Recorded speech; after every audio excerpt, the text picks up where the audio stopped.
So this is not going to be a how-to guide for how to be a great INT manager because I don't know how to do that.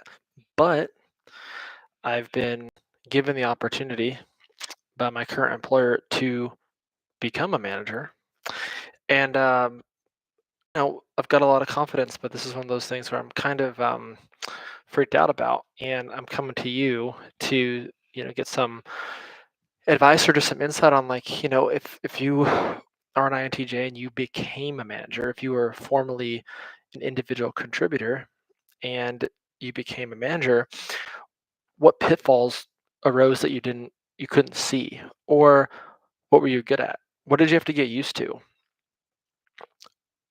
Those that have worked with me know I'm a really good individual contributor. I put in a lot of effort and work, and I am internally motivated to do well for myself and so that others recognize that I'm successful. But now, as an INTJ manager, I have to care about the production, the results of another individual. And that requires a different skill set. It requires a skill set that is probably more FE. It's probably more catering to that person's learning style. I mean, obviously, my goal when I started this hiring process was to find someone that I thought was close to my personality type. I just wanted to copy paste my personality type and say, well, I want an NTJ. They'll get they'll figure it out. Extroverted thinking will take over. It'll figure out what the best way to do something is, how to be most effective, and I won't really have to do any hand holding. But during the interview process, it's actually funny. My two ENTJ candidates, one of them just didn't show up for the interview, which was very annoying for me. And then the one that I actually hired, I don't know their Myers Briggs, but another Enneagram. It's Enneagram 2, and I said, well, that's a very different from what I thought um, I would like, but I'm thinking Enneagram 2 is probably close to the NFJ type, so um, probably ENFJ, but assertive. So I think I like that assertiveness.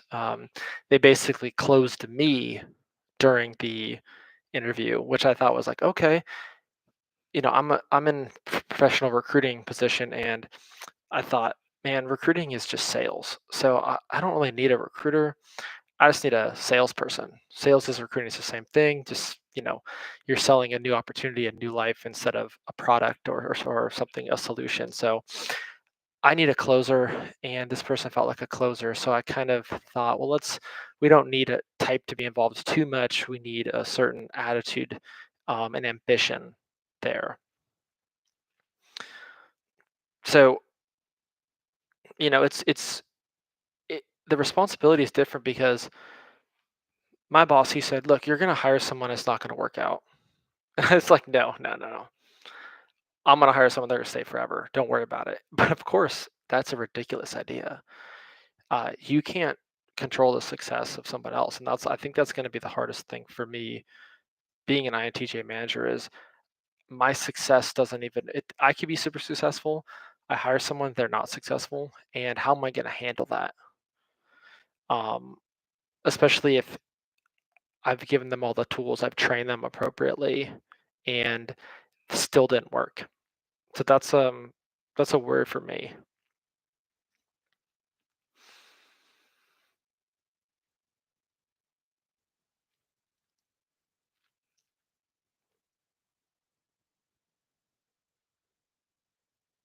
So my concern is that um,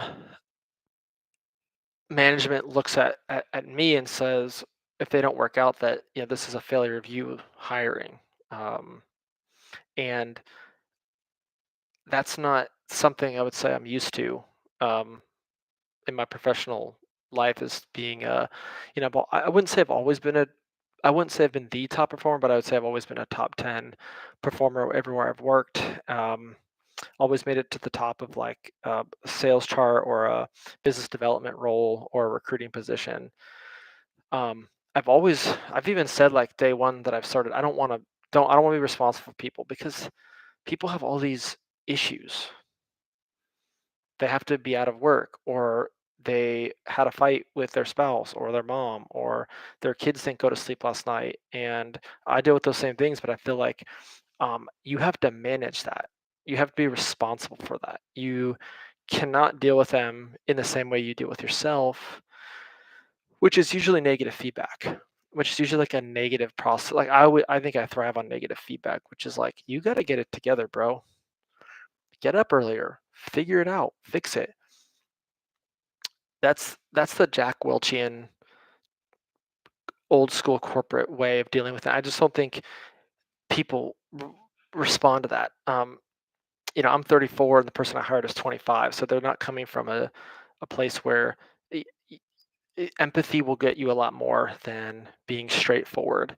Um, I don't even know if that type exists in management anymore. That hard charging TE type that screams at people. I think there's too I think society's too litigious now for that to actually work for very long.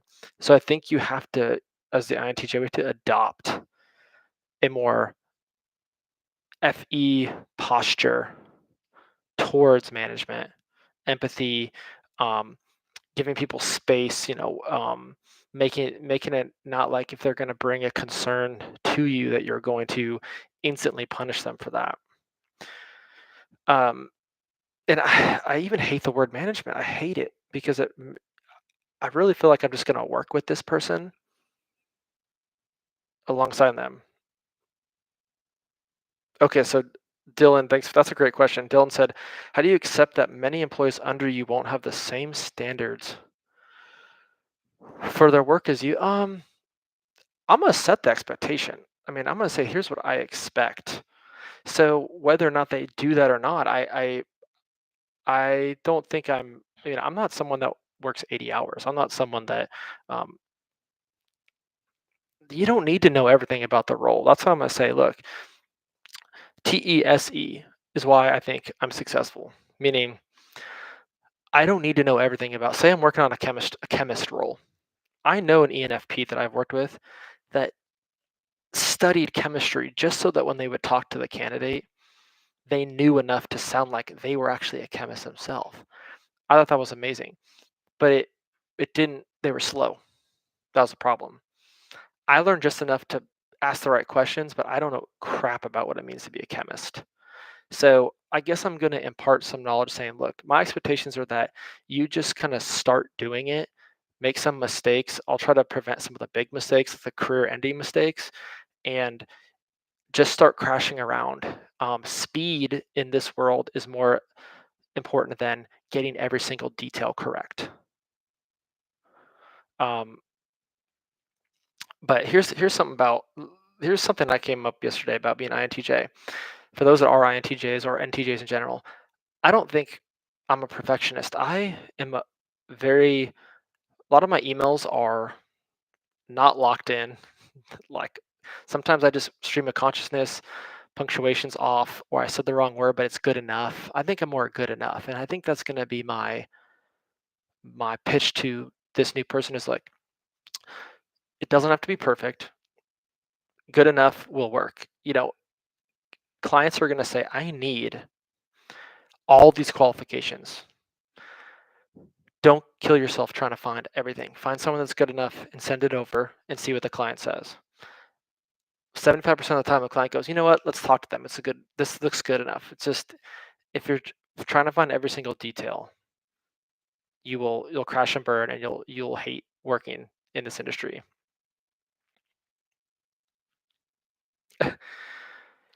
Look, man, show me Mo. I came in late, uh, so I'm watching from the beginning, but he said they asked, as an INTJ, I wonder why anyone would want to be a manager. And look, I don't want to be a manager, but if I am ambitious, which I consider myself ambitious, and you're successful and you start to grow to a point where you have to hire someone else, my executive team said, Joe, you need to hire someone. It's on you though. You got to hire them and we'll interview with you, but you got to pull the trigger. So I didn't want it. it happened, and I'm like, okay, well, are you gonna say no? I mean, if you're growing in your career, are you gonna say, let's just stop here. I don't want to be a manager. I don't think you can do it. Um, I'm always curious. Like, I'm just talking about one person. I'm only managing one person. I want to know what happens when you're at a big company, Fortune 100 company. You could have literally 1,000 people under. You could have dotted lines, straight lines. You could have people overseas. I mean, how do you even manage that? I feel like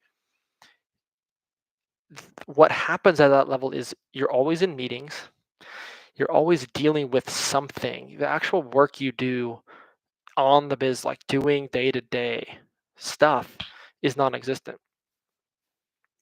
You just constantly deal with a fire. When I was at a recruiting agency many years ago, my VP, all he did was in meetings all day.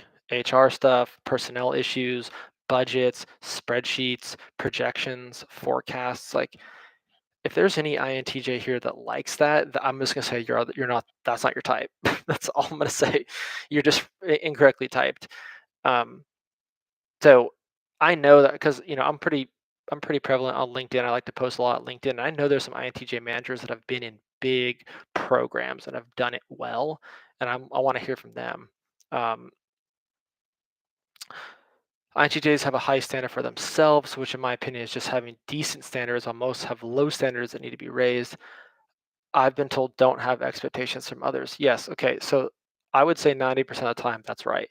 Um, Especially just if you're colleagues, like, laterally, you're like, "I don't expect much," so, if they can just halfway get the job done and don't ruin my job or ruin how I look to management, I'm good, but in this sense, I have to have expectations because I'm a direct reflection of that person. My bosses have already told me, they've said, "If we have a problem with this person, we're not gonna go to them, we're gonna go to you." So then I have to I'm like the middleman between management and this person. So that's a concern I have, is how I'm going to be reflected to management, because the Peter principles, like, people elevate to the highest level of their incompetency. And what if I become manager? I'm incompetent. Great individual contributor, bad manager. And what do you do? Like, how do you can you unravel that? Do you say, well, if we gave, uh, can it demote myself? Just say, hey, like, we're going to keep you, but we're going to demote you. I guess that's possible, but it would be such a shot to the ego that, I don't know, recovering from that would be difficult. One sec, got a text. I probably have to respond to it. Nope, don't. So yeah, and having expectations is a recipe for frustration, disappointment. But I mean, that's our life. We always have higher expectations than what we get, and sometimes our best friend, our circle, like our inner circle, will meet those expectations. But that's it. Where I think we're always gonna be disappointed. But I think people can be disappointed with us too. Um, I'll tell you this, I sometimes just do things and then hope that it doesn't blow up in my face, and then I it does blow up in my face, and I realize I should have just communicated it better. I should just communicated what I was doing better. Um, for example, it's very simple. Like, in recruiting, you can spend a lot of ad money on stuff that you think is going to work, or you could make a promise to a candidate, or make you could say something that might be true, or it might be a stretch, or might be something that I can't actually back up, that ends up blowing up in my face. And it's more the asking for forgiveness rather than permission, is something that people don't appreciate about the INTJ individual contributor. Um, so sorry, show me Mo. Yes, misgendered you. I didn't mean to do that. It was an accident. Um, so yeah, I had some topics that I wanted to get to.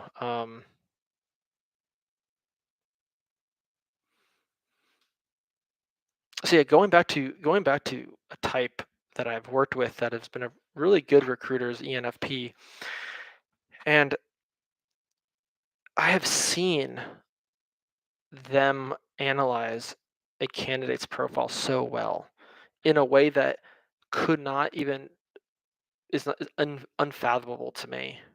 Detail, narrative, um, possibilities for alternative roles this person might be good for. Pros cons list. Like I've seen some of these the best. We call them submissions when you talk to a candidate and then you submit them to a hiring manager. Um, and I look at that and go, that's amazing. That's not even close to what I do.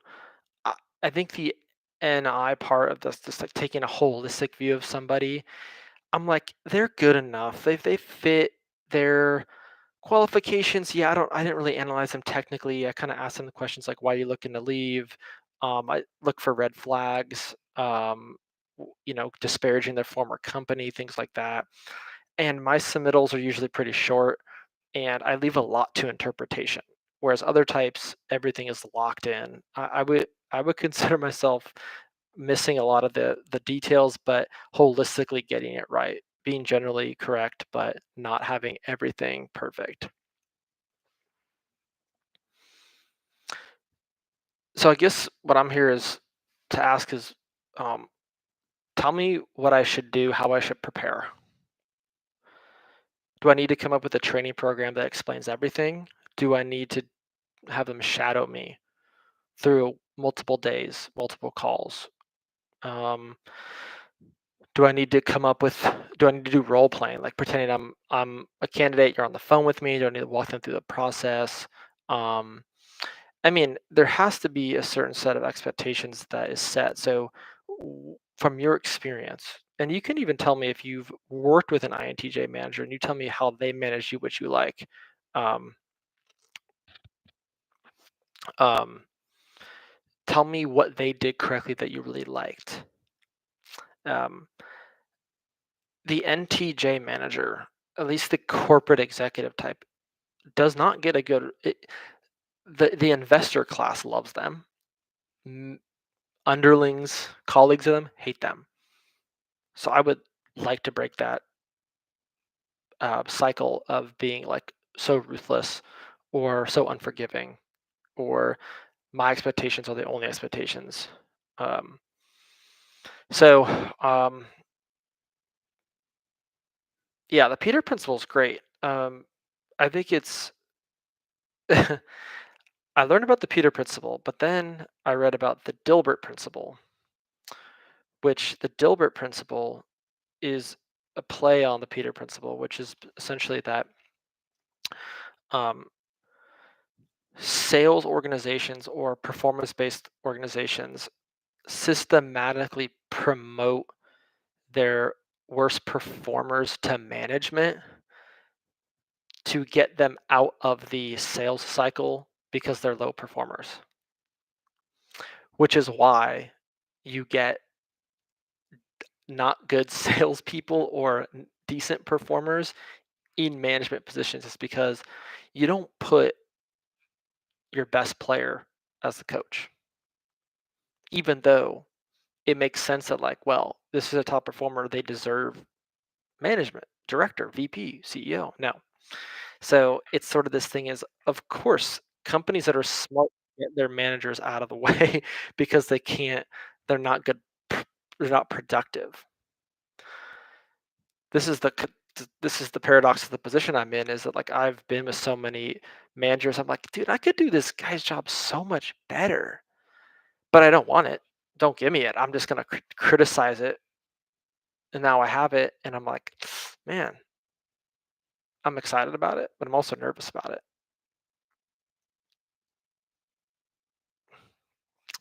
Yeah, the issue with EXTJ manager archetypes is the baby FI. They are unpredictable and get tantrumy. Yeah, but that's viewed as straightforward and kind of they always viewed as very hyper masculine. And I'm not even against masculinity. I'm just saying that it's viewed as a good trait when it's just like you're essentially a little taller, like my son who's 2 years old, but you've never grown up knowing how to manage that. So instead of you crying, you just pound your fists and people go, oh man, he really knows how to restore order. It's like he's got emotional problems. He's low emotional intelligence. That's what I think.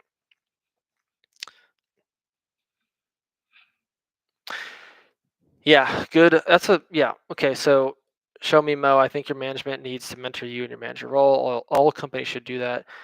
Can they do that? And actually, I mean, if I asked to go to like oh, what's a Sandler management or Patrick Lencioni or some classical management type, they would send me to some sort of training if I wanted it. Gosh, I think I like just read. I need to read management books. I read sales books. I read marketing books, but I've never read a book on how to be a manager. So I like to internalize it first before, if I think I need help, I might go um, have someone um, teach me some like tactics to be a good manager. Um, yeah. So yeah, I don't know about, you know, I know that I know this person's an Enneagram 2, which is the helper. I think they're a 2-1. So helper, perfectionist. That kind of makes me think I think this person's an ENFJ. And I've always talked a lot of crap about ENFJs being like untrustworthy, or like I don't quite know if they're telling the truth. They're too agreeable. Everything I say tends to be like, yeah, yeah, exactly. And finishing sentences for me is like, wow, this person really understands what I'm talking about. So I've been kind of like, I don't know about them. Um, but I wonder if that's just that type attracts me from a personal point of view. Um, and it could be bad for business. I don't know. I think I'm gonna give them maybe a 6-month runway to see what happens.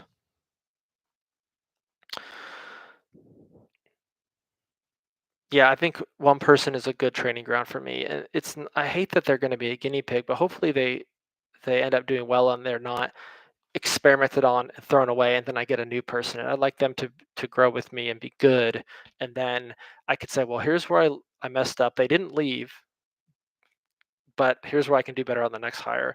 And yeah, flow state. The situation is just that I've been an individual contributor for my entire career. At this new place that I'm at, I've been a recruiter, the only recruiter. And now they've asked me to hire somebody, and this would be the first time I'm being a manager. And now I have to figure that out. Being, what expectations do I have for myself, this person? How do I shift my mindset? Because it's not just my production, it's easy to go draw a straight line from what I do to money. It's easy to say you've done this, we can we can promote you. Now it's you're going to do some of this money stuff, but you're also going to be responsible for this person, which will they will also contribute to the bottom line, but they'll also be client facing. They'll have to deal with other things that there's no KPI, there's no performance index that I can look at, or indicator that I can say it's because of my management that they're succeeding. And now I'm responsible. It's sort of like, to put it in some way, it's like if you have a brand that's polished and shiny and just looks great, and you do something that ruins it, or you do something that kind of makes it not as prestigious. That's what I think. That's a self concept I have of myself.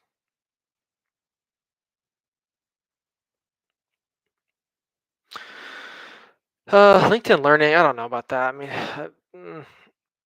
I could ask, but I don't know if I'd be interested in that. But that's a good, because they have so much stuff on LinkedIn Learning. Like you can get a certification on anything on LinkedIn Learning.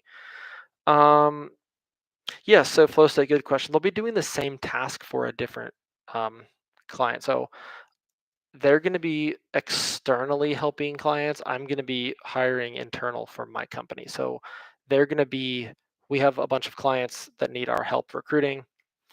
This person's going to face outward, while I'm going to face inward and hire for our company. So it's their job will be a little bit more I would say, more dynamic,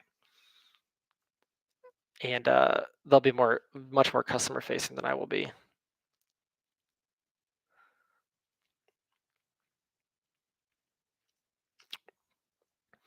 Yeah. So flow state, the goal is ideally. My manager said we need another you, and I was like, well, you're never gonna find one. No, I was joking, but I was like, okay, well, we'll try. Um, this person's raw potential, like no experience in the industry, coming from a totally different field.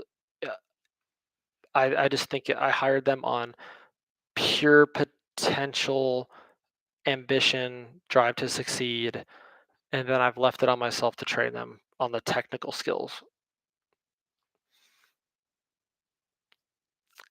You know, responded to Show Me Mo and said, "Hell yeah, INTJ would never be happy with others' work." But I'm always surprised. I'm impressed with other people's work because I only think that my work is the best.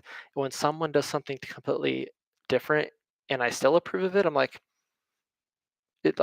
it changes my mindset of them instantly.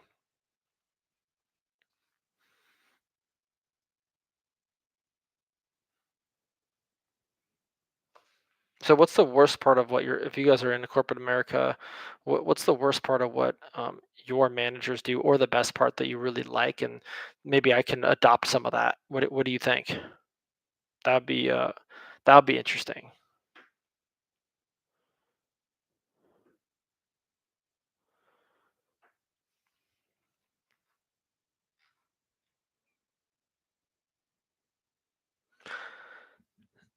To be a successful manager, you need to reverse engineer the person.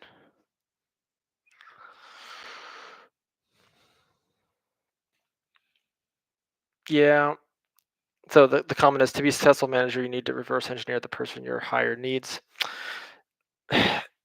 With sales or recruiting, I really wish I could say that there's only a couple types that could be good at it, but really any type can be great at it. So I'm not trying to limit myself with only hiring in my vision, which I did try, and I think I said at the beginning that I actually had two NTJs just bail on the interview. Like they talked to me on the phone. I sent them an invite to come in and meet with me, and they just didn't show up. I could not believe that. I mean, the excuses both of them made were not real. Like, just was like, eh, too bad. Like, this is, you know, this is not professional at all.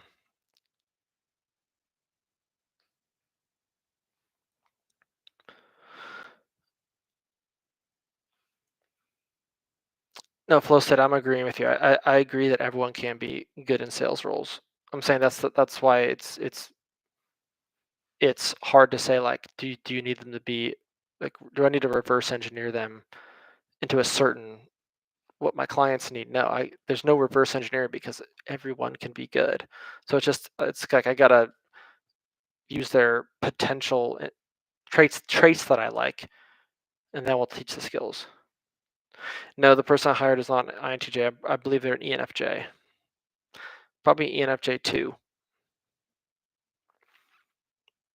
Yeah, so they're motivated to succeed, to help others, to be seen as helpful, to take others people's needs into consideration over themselves. So yes, those people can be great performers, great social climbers. They make friends with people instantly, and that's something that uh, I'm good at doing, but it's not a natural state for me. Whereas if this person has such a great extroverted demeanor towards other people, very expressive, um, I think you just can build rapport better right away. People are excited to talk to them on the phone. People are excited to engage. Um, and in the world of recruiting, it's so cutthroat, so competitive. You need that profile of, I want to talk to this person. They come across as genuine, bubbly, fun. Um, some people might just want to engage just because they think this person's attractive. Um, and that's also something to consider in a sales position as well. But there's that holistic traits are or why I hired this person. So I mean, I'm gonna have to do another like. No, I did not. That's funny. Did you hire her because she's hot? No, but you have to consider that when you're in a social media, when so much of your profile is online, and you're going to be reaching out to people. This is one of this is like part of the psychologies. Do you think that certain people are going to respond to a message from a recruiter um, because they might find the person attractive? Yeah, they're gonna. That's not a reason that I did it, but I thought, well, they might have better success than me with certain individuals, and I was like, "Psh, gotta take advantage." Um, let's see.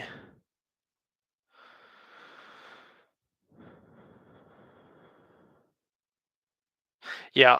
So show me Mo talking about hiring people out of desperation, promise training. Yeah. It's not a desperate situation for me. I'm a little bit impatient. I want to get this person ramped up. Um, I would like to get this person ramped up to a spot where if I ever am out, want to take time off, have another kid, something like that, that I can say, "This good. This person has it. I don't have to worry. I don't have to check my phone. I can take some days off." That's a long-term goal of this person is because I do everything myself. So um, sometimes there's a little bit of stress where I'm like responding to things at home or um, during times when it's like it's family time and I need somebody that can maybe take that burden off and I can pass that to them.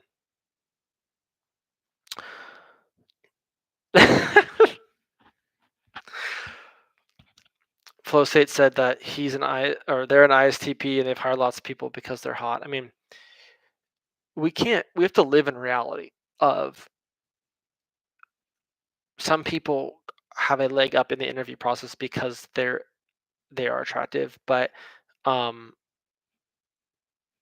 everyone that I interview was attractive objectively. So it's not a criteria of like they were attractive, someone else wasn't, and I gave them the job instead.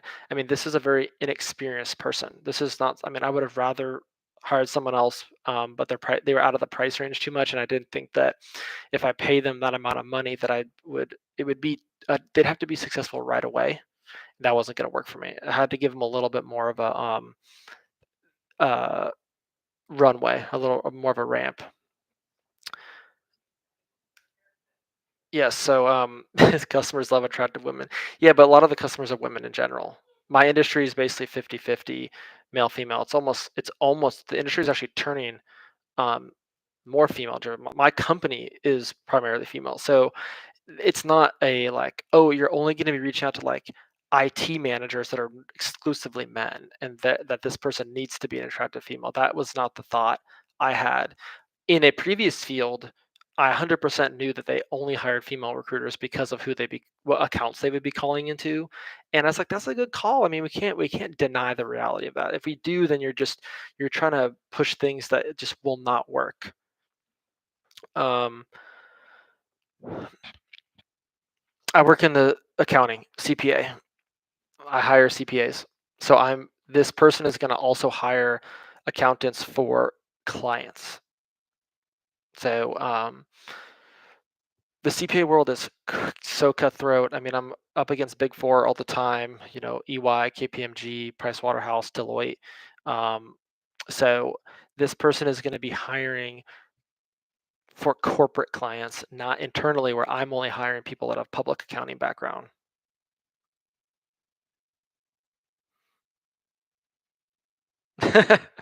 ENFJ will never have the diligence and detail orientation to satisfy you if she has to do everything while you're gone for a week. It's gonna be longer than a week if I go on paternity leave. So you know what? It's a risk, but I think there is where I'm not good, this person will pick up, and there I will at least be able to train enough that I won't feel like the ball will be dropped if I'm gone. So, um, Felicity, I just love the. Uh, I need to do more of these because I just love your comments. Um, yeah, and yeah. So show me about this thing. Companies doing layoffs. Yeah, it's especially in my industry. There's a lot of consolidation, a lot of private equity buying. firms and laying people off. And there's a lot of people that are so frustrated with the hours of public accounting that they just are going into corporate and they just want something stable. And whereas there's way more money in public accounting, the hours will kill you and it drain you if you don't know how to. If the company can't figure out a way to either hire more people to take work off the plate or just stop bringing in more clients. But that's not a problem I'm dealing with right now. Yeah, so Show Me Mo said, I've gotten jobs before where looks contributed to hiring me, but as a woman, because of looks, we age out of the workforce earlier than men. Ooh, what do I think about that?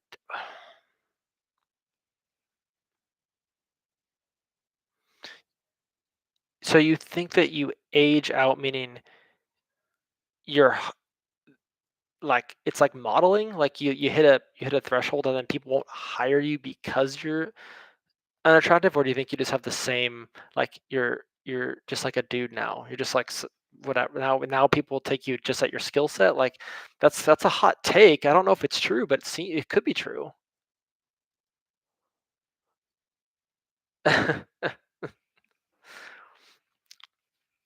Yeah, that's a hot take. You should email me after this. Flow state and show me more. I'd love to talk more about this. But all right, well, this is the first live stream I've ever done, and I've had this channel for almost 4 years. And I just feel like, you know what? I don't want to do a video. I just want to see if there's anyone will jump in here and talk to me. And this has been awesome. I promise to have the like, not I'm not Eric from Talking with Famous People who live streams. I love Eric, by the way.